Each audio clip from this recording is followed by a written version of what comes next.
दोस्तों, एक लड़का कामयाबी की बुलंदियों को छू रहा था, अपने अरमानों को कामयाबी की बुनियाद दे रहा था। लेकिन ये सब उसके लिए इतना आसान था नहीं, क्योंकि किसी समय वो दाने-दाने के लिए मोहताज था।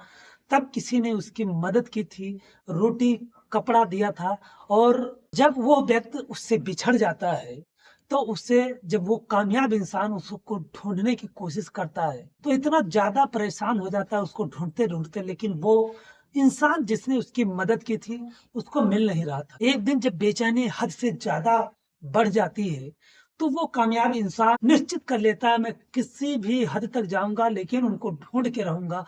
और आखिरकार एक दिन जब वो उन लोगों को ढूँढ लेता है और उनके दरवाजे पर पहुँच जाता है, तो देखता है कि एक विधवा औरत और 2 लड़कियाँ मानो उसी का इंतज़ार कर रही थी। दोस्तों, बहुत ही भावुक कर देने वाली कहानी है, बहुत ही इंटरेस्टिंग कहानी है। पूरी कहानी इस वीडियो में सुनिएगा, लेकिन वीडियो में आगे बढ़ने से पहले बस वही रिक्वेस्ट है आप सबसे, चैनल पर नए हैं तो चैनल को सब्सक्राइब कर दीजिए, वीडियो को लाइक कर दीजिए ताकि हमारा हौसला बढ़ता रहे। दोस्तों, ये जो कहानी है, ये कहानी गुजरात का एक जिला लगता है, पंचमहल, और पंचमहल जिले का ही एक परिवार जो कि बहुत गरीब होता है और उसमें 4-5 लोग उस परिवार में होते हैं। एक उनका बड़ा बेटा होता है, उससे 2 छोटी बेटियाँ होती है, 1 बेटा और होता है। लेकिन गरीबी इतना ज़्यादा होता है कि मज़दूरी मेहनत करने के बावजूद भी उनको खाने के भर का पैसा नहीं हो पाता था। इसी कारणवश कभी-कभी जो उन बच्चों के माता-पिता होते थे, वो अपने बच्चों को पीट दिया करते थे और इस पिटाई से परेशान होकर के उनका जो बड़ा बेटा होता है, जिसका नाम दिनेश होता है, वो परेशान होकर के एक दिन घर से भाग जाता है। पंचमहल से लगभग 500 किलोमीटर दूर मायानगरी मुंबई पड़ती है और वहाँ की ट्रेन पकड़ता है और मुंबई पहुँच जाता है। मुंबई पहुँचने के बाद मलाड एरिये में वो पहुँच जाता है और वहाँ पहुँचने के बाद मालवानी एक जगह लगती है, उस एरिये में वो पहुँच जाता है। दोस्तों, वहाँ पर एक पार्क होता है, उस पार्क में कुछ बच्चे जो है क्रिकेट खेल रहे थे। तभी वो वहाँ पर जाता है और जाने के बाद टीम बँट रही थी और उस लाइन में वो भी खड़ा हो जाता है और क्रिकेट की लाइन में खड़े होने के बाद टीम में बँट जाता है, क्रिकेट खेलने लगता है। दोस्तों, उस पार्क में जो पानी देने वाला पाइप होता है, जिसको भूख-प्यास तो बहुत ज़ोरों से लगी थी, उस पाइप से जाता है, पानी पीता है, पानी पीने के बाद फिर क्रिकेट खेलने लगता है। दोस्तों, शाम हो जाती है, शाम होने के बाद सारे बच्चे अपने-अपने घर जाने लगते हैं, लेकिन दिनेश जाता तो कहाँ जाता, आखिरकार उसका कोई घर नहीं था वहाँ पर। तो धीरे-धीरे सब बच्चे चले गए, रात हो गई।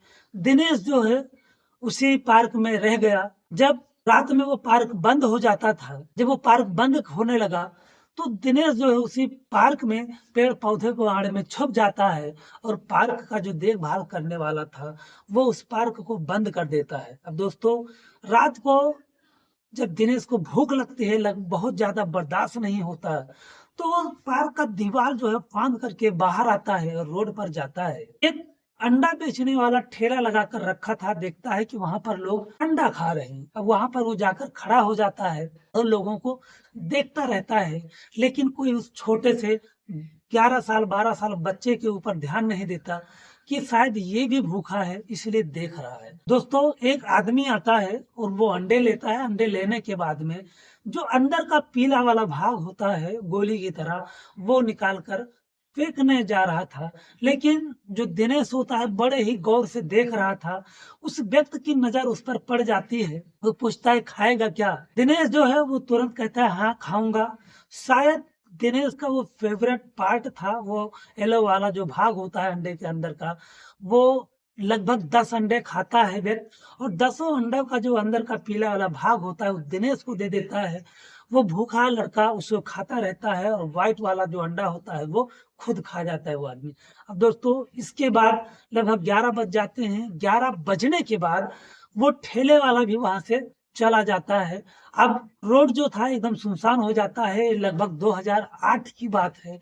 उस समय मुंबई में इतनी पॉपुलेशन भी नहीं थी। तो दोस्तों, रोड जो है सुनसान हो जाता है मालवानी के इलाके में और उसके बाद दिनेश को जो है डर लगने लगता है। फिर वहाँ से वो आता है और दीवार फाँद करके उसी पार्क में पार्क में चला जाता है और एक बेंच पर लेट जाता है। दोस्तों वो सोने लगता है, लेकिन उसको नींद नहीं आती क्योंकि मच्छर जो है इतने ज़्यादा भारी मात्रा में थे, उसको काट रहे थे कि पूरी रात नींद नहीं आती है। सुबह जो है 4 बजते हैं, पार्क का गेट खुल जाता है, लोग मॉर्निंग वॉक के लिए वहाँ आने लगते हैं। सुबह दिनेश जो है वो फिर उठ जाता है, सोचता है मैं जाऊँ तो कहाँ जाऊँ, और उसको भूख जो है बहुत जोर से लगी थी। पानी तो मिल जाता था लेकिन खाने को मिले तो कहाँ मिले। दोस्तों वो वहीं बगल में एक कबूतर खाना होता है, देखता है कि लोग आते हैं सुबह-सुबह और वहाँ पर कबूतरों को दाना देते हैं। थोड़ी देर बाद देखता है कि उस कबूतर के खाने के पास में कोई और है नहीं, एकदम सुनसान है। जाता है वो भागता हुआ और कबूतरों के बीच में बैठ जाता है, और जो लोग उस कबूतर को दाना जो डाल कर गए थे, जो दाने ज़मीन पर पड़े हुए थे, उस दानों को बीन-बीन कर वो खाता है। अब दोस्तों आखिरकार वो खाता तो कितना खाता, आखिर कच्चा अनाज था, ज्वार बाजरा यही सब होता है। अब दोस्तों उसके बाद वो फिर आता है और पार्क में बैठ जाता है। इसके बाद दोस्तों वो वहाँ पर जाता है उस इलाके में मालवानी के काम ढूँढने के लिए, और कहीं काम नहीं मिलता है, पूरा दिन काम ढूँढता है। आज उसके लिए अच्छी बात ये थी दोस्तों कि कहीं पर भंडारा लगा हुआ था, वहाँ पर वो भरपेट खाता है और खाने के बाद में एक पन्नी में पूड़ी लेकर के आ जाता है और उस पार्क में फिर शाम को आ जाता है। आने के बाद में वो जो पूड़ी लाता है, एक पेड़ के नीचे छुपा देता है। आज जो है शाम को लगभग 9-10 बजे जब पार्क वाला जो रखवाली करता था वो पार्क बंद करने लगता है, तो दिनेश को देख लेता है और हाथ पकड़ के बाहर कर देता है, क्योंकि अंदर रहना किसी को अलाउड नहीं था।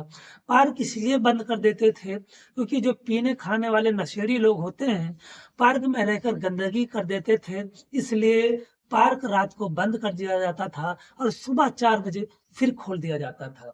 अब दोस्तों वो रात को जाता है, इधर-उधर भटकता है और फिर लगभग 10 जब 11 बजता है, तो वापस आता है और वापस आने के बाद वो दीवार पार्क का फिर फाँद करके और फिर अंदर चला जाता है। अंदर जाने के बाद दोस्तों उसको भूख लगी थी, वो पूड़ी जो छुपाया था उसने, वो पूड़ी उठाता है, खाता है और खाने के बाद में उस बेंच पर एक लेट जाता है।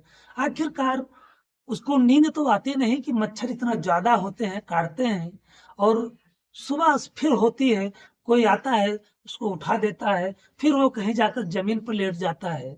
अब दोस्तों, जो लोग भी वहाँ आते हैं, आने के बाद में कोई उसकी तरफ ध्यान नहीं देता कि आखिरकार ये बच्चा यहाँ कर क्या रहा है, और जब वो वहाँ पर लेटता है, तो लोग उसके ऊपर कमेंट भी पास करते हैं कि देखो आजकल छोटे-छोटे बच्चे भी नशा करने लगे हैं, देखो कैसे नशा करके पड़ा हुआ है।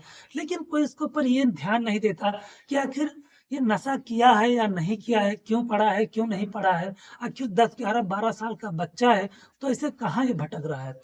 अब दोस्तों ऐसे करते-कराते लगभग 6 से 7 दिन का वक़्त बीत जाता है। अब इस बीच में जो दिनेश होता है उसकी तबीयत इतना ज़्यादा खराब हो जाती है कि वो परेशान हो जाता है, वो चलने-फिरने में असमर्थ हो जाता है। एक दिन वो सुबह उस पार्क में एकदम बेसुध हालत में पड़ा था, कराह रहा था। तभी वहाँ पर एक 65 साल के बुजुर्ग आते हैं और वो बैठे हुए थे। तभी उन्हें किसी के कराहने की आवाज़ सुनाई देती है।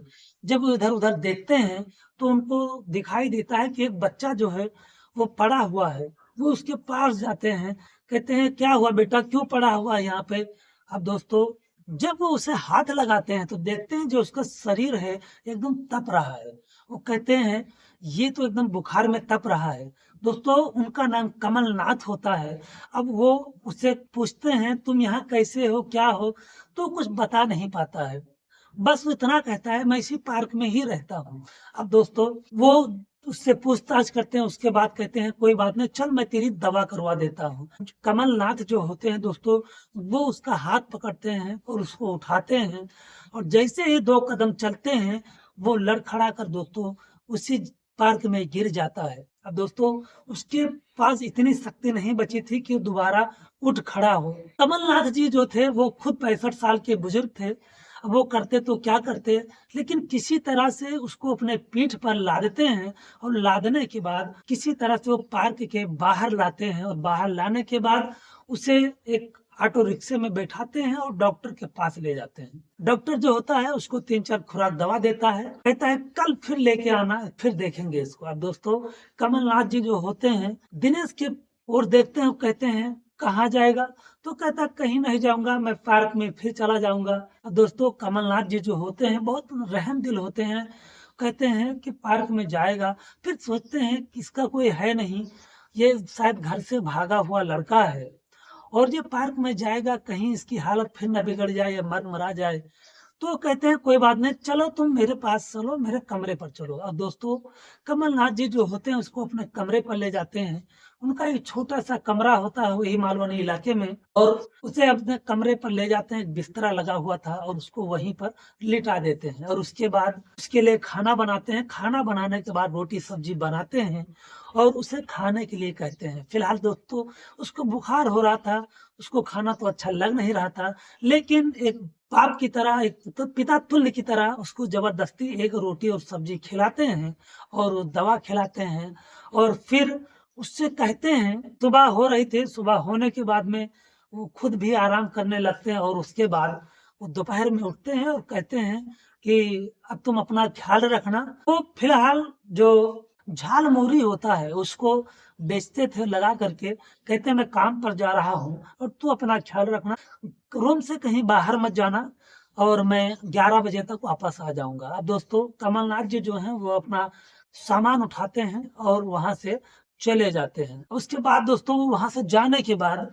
जब काम पर चले जाते हैं, तो उनका भी वहाँ पर मन नहीं लगता। जहाँ पर वो 11 बजे आते थे, वो 9 बजे का मन आने के लिए बना लेते हैं। और इधर कमलनाथ जी के जाने के बाद में जो दिनेश का तबीयत था, वो बहुत ज़्यादा बिगड़ जाता है।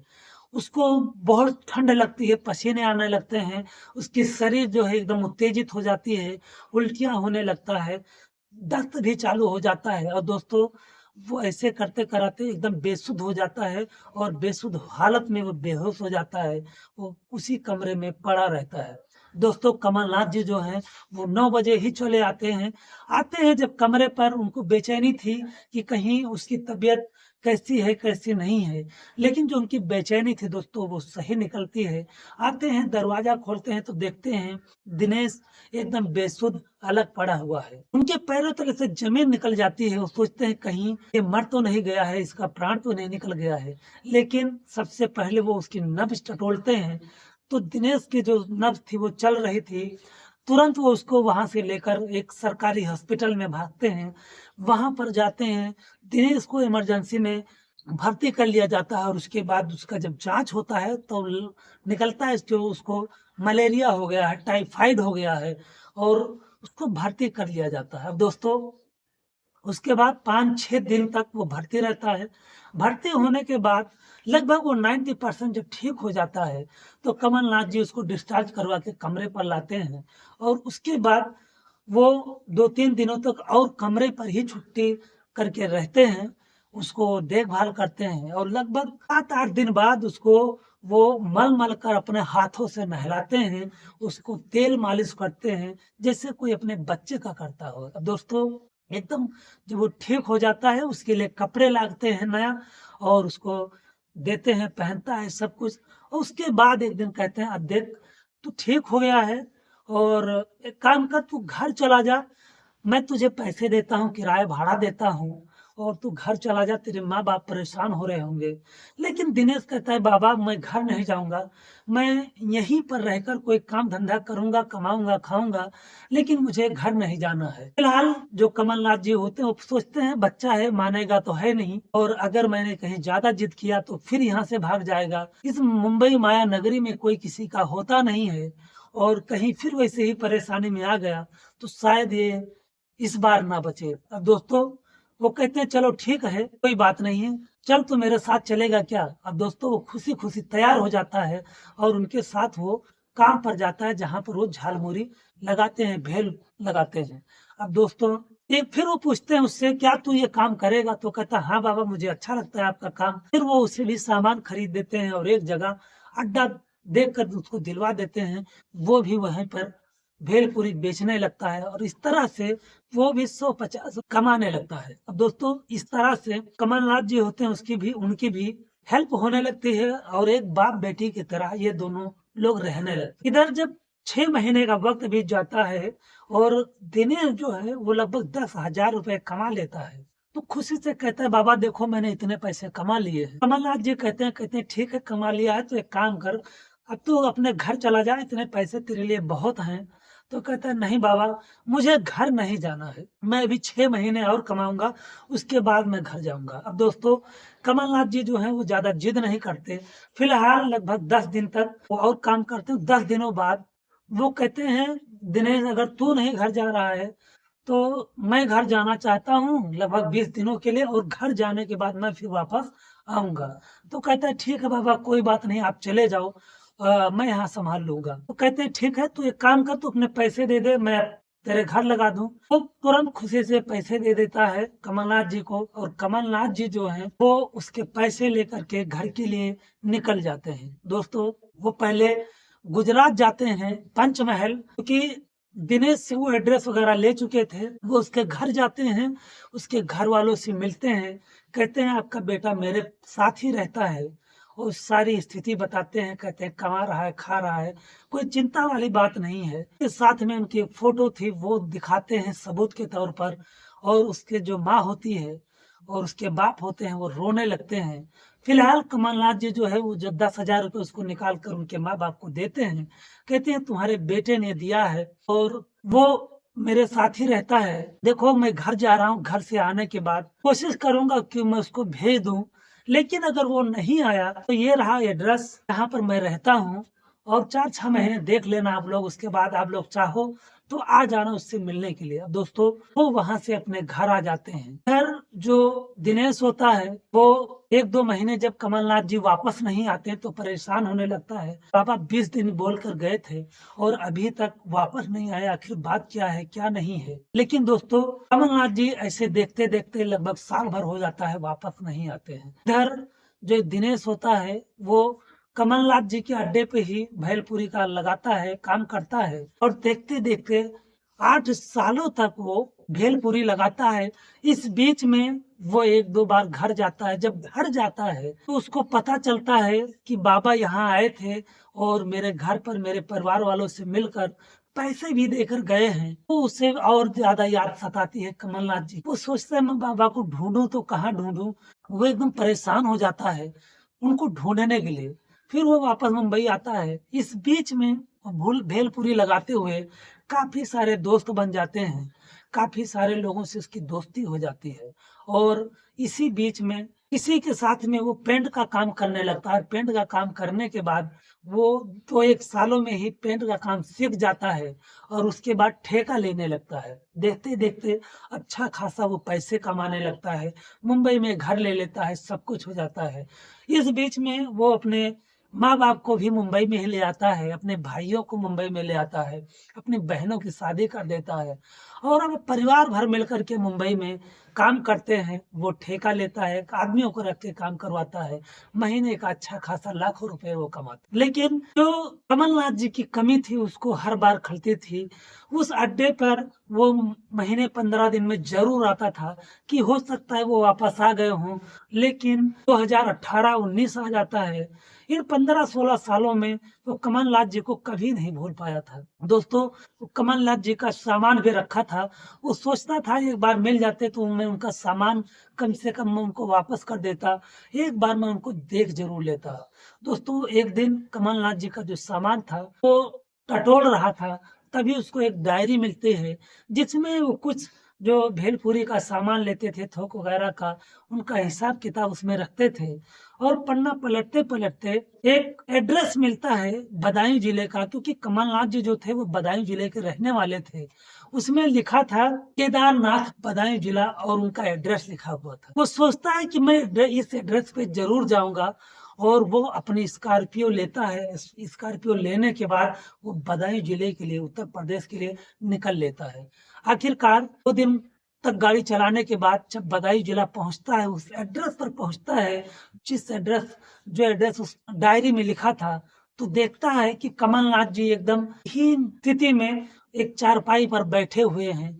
जो स्थिति उनकी देखता है वो अपनी गाड़ी में ही बैठा हुआ था और देख करके एकदम फूट-फूट कर, फपक-फपक कर रोने लगता है। दोस्तों उसके जो आँसू थे आँखों से वो बंद नहीं हो रहे थे। वो सोच रहा था कि इस बहते हुए आँसू के साथ में मैं उनके सामने जाऊँ तो कैसे जाऊँ? वो अपने आँसू बंद करने का प्रयास कर रहा था दोस्तों, लेकिन उसके आँसू बंद नहीं हो रहे थे। इधर जो कमलनाथ जी थे वो सोचते हैं कि उनके दरवाजे पर किसकी गाड़ी आकर खड़ी हो गई है, क्योंकि गाड़ी के अंदर तो देख नहीं रहे थे कि कौन है, कौन नहीं है। फिलहाल जो दिनेश होता है वो दरवाज़ा खोलता है और ज़ोर-ज़ोर से रोते हुए बाबा, बाबा करते आकर कमलनाथ के पैरों में गिर जाता है। दोस्तों कमलनाथ जी जब देखते हैं कि ये तो दिनेश है और वो भी फूट-फूट कर रोने लगते हैं। मेरा बेटा है तो कैसा है? ये सब कहकर रोने लगते हैं। जब रोने की आवाज़ें घर में अंदर जाती है तो अंदर से 4 औरतें बाहर आती हैं। उनमें से एक कमलनाथ की पत्नी होती हैं, एक विधवा उनकी बहू होती है और 2 जवान लड़कियाँ होती हैं। दोस्तों कमलनाथ जो हैं जब वो लोग उनको संदेह भरी नज़रों से देखते हैं, तो कमलनाथ बताते हैं, कहते हैं ये दिनेश है जिसकी बातें अक्सर मैं तुम लोगों से कहता रहता था। दोस्तों वो लोग दिनेश को चुप करवाने लगते हैं, लेकिन जो दिनेश था वो चुप होने का नाम नहीं ले रहा था। आखिरकार 16-17 साल बाद जो बाबा से मिल रहा था, जिसकी वजह से उसकी ज़िंदगी बची थी, जिसकी वजह से आज ये जिस मुकाम पर वो था। अब दोस्तों रोने की आवाज़ सुनकर आस-पास के लोग भी इकट्ठा हो जाते हैं। फिलहाल दिनेश जो है वो चुप होता है और चुप होने के बाद में वो रात कमलनाथ जी के साथ में ही रुक जाता है और सारी स्थिति पूछता है, सारी कहानी पूछता है। कमलनाथ जी से पूछता है, बाबा आखिर आप आए थे 20 दिन के लिए और वापस आप मुंबई नहीं आए। आपका इंतज़ार मैं कब से कर रहा था, आज भी कर रहा था और आज भी करता ही हूँ। तो दोस्तों कमलनाथ जी जो बताते हैं, कहते हैं बेटा वहाँ से आने के बाद मैं तुम्हारे घर गया और घर से तुम्हारे जब मैं वापस आया अपने घर, तो मेरे बेटा जो था केदारनाथ, उसकी हालत जो है बहुत ही खराब थी और कुछ ही दिनों में उसकी मौत हो गई। अब उसके छोटे-छोटे बच्चे थे और जब उसकी मौत हो जाने के बाद में मेरे और 2 बेटे थे, वो सारे लोग किनारा कर लिए। अब केदारनाथ के छोटे-छोटे बच्चों को छोड़कर मैं कहाँ चला जाता? उनकी देखभाल के लिए मुझे घर पर रुकना पड़ा और उसके थोड़े ही दिन बाद मुझे भी लकवा मार गया। अब मैं करता तो क्या करता? किसी तरह से परिवार के साथ में मजबूरियों में ज़िंदा हूँ और अपने परिवार के साथ में हूँ। अब दोस्तों कमलनाथ जी अपनी मजबूरी सुनाते हैं। फिलहाल पूछते हैं बेटा तुम कैसे हो? क्या करते हो? सारी बात वो बताता है और उसके बाद कमलनाथ जी को वो वापस चलने के लिए कहता है। फिलहाल दोस्तों कमलनाथ जी जाने से इनकार कर देते हैं और वापस दिनेश जो मुंबई चला आता है और 1 साल बाद अपनी शादी वो करता है और उस शादी में पूरे कमलनाथ की फैमिली को वो वहाँ पर बुलाता है। अपने पूरे गाँव वालों से इंट्रोड्यूस करवाता है। जब कमलनाथ जी और उसकी फैमिली पंचमहल उस दिनेश के गाँव में पहुँचते हैं तो बहुत भव्य तरीके से स्वागत होता है, क्योंकि कमलनाथ की वजह से जो निस्वार्थ भाव से उसने दिनेश की जान बचाई थी, उसके सब लोग कायल थे, सब लोग उनके मुरीद थे। अब दोस्तों दिनेश जो है अपनी शादी करता है और उसके बाद जो कमलनाथ की जो पोतियाँ थीं, उनकी शादी उत्तर प्रदेश में ही देख करके और अच्छे खासे घरों में करता है दिनेश और फिर जो कमलनाथ जी का जो पोता था उसको अपने साथ मुंबई लेकर जाता है और अपने ही कामों में लगा देता है। अब दोस्तों कमलनाथ जी और जो दिनेश का परिवार था अब एक हैं और एक साथ में ही रहते हैं। तो दोस्तों आज भी कमलनाथ जैसे लोग इस दुनिया में रहते हैं और दिनेश जैसे लोग रहते हैं जो कि कभी एहसान और इंसानियत को भूल नहीं पाए। तो ये रही दोस्तों कहानी, कैसी लगी आप लोग हमें कमेंट सेक्शन में ज़रूर बताइए। मिलते हैं कल किसी नेक्स्ट वीडियो में किसी रियल स्टोरी के साथ में। तब तक के लिए जय हिंद, जय भारत, नमस्कार।